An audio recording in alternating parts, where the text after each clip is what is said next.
Okay, hi, I'm going to be talking about the communicative competence. First of all, we really need to keep in mind that the communicative competence is very, very important when we are acquiring a second language, when we are teaching a second language, or even when we are just developing ourselves in our mother tongue.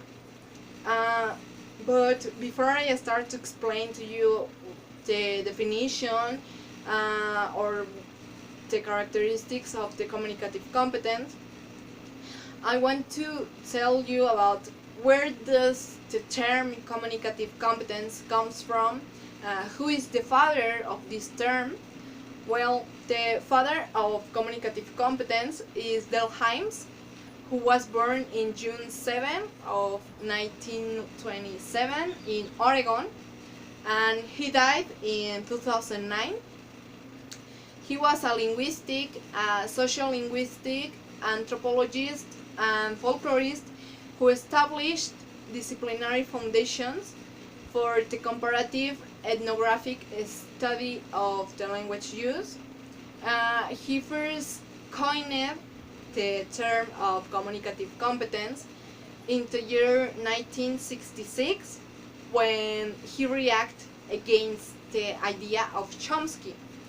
Well, Noah Chomsky was making a distinction between the competence and the performance. To Noah Chomsky, there wasn't any relation between these. And the definition of competence is the knowledge of grammatical rules that are really necessary to decoding and producing the language.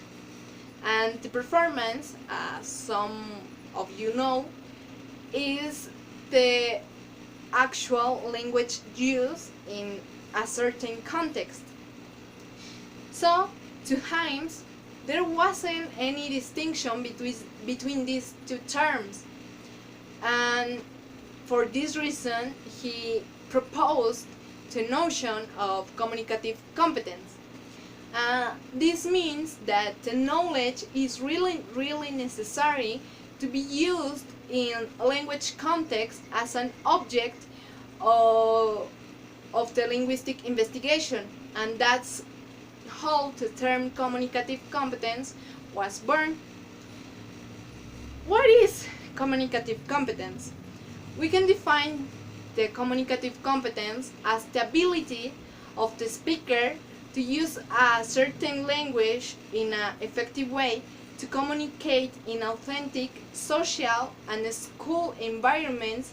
So this means that the person is able to know what to say in the correct way, how to say it, and in the correct situation using the vocabulary and grammar that is needed in the situation that he is.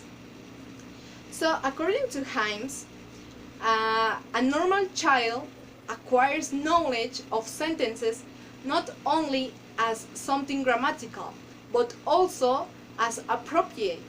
He or she is going to acquire the competence as to when to speak, when not to speak, and what to talk about with whom, when, where, and in which way. In a more simple way, we can explain the communicative competence as how you are going to talk and what you are going to talk in which situation. For example, a high school student can't use the same vocabulary that he used with his friends to his teachers. Why? Because he is in a different background, in a different social context. So it's really different which words he's going to use when he's talking to his friends to when he's talking to his teachers or his parents. Next, I'm going to be talking about the characteristics of this competence.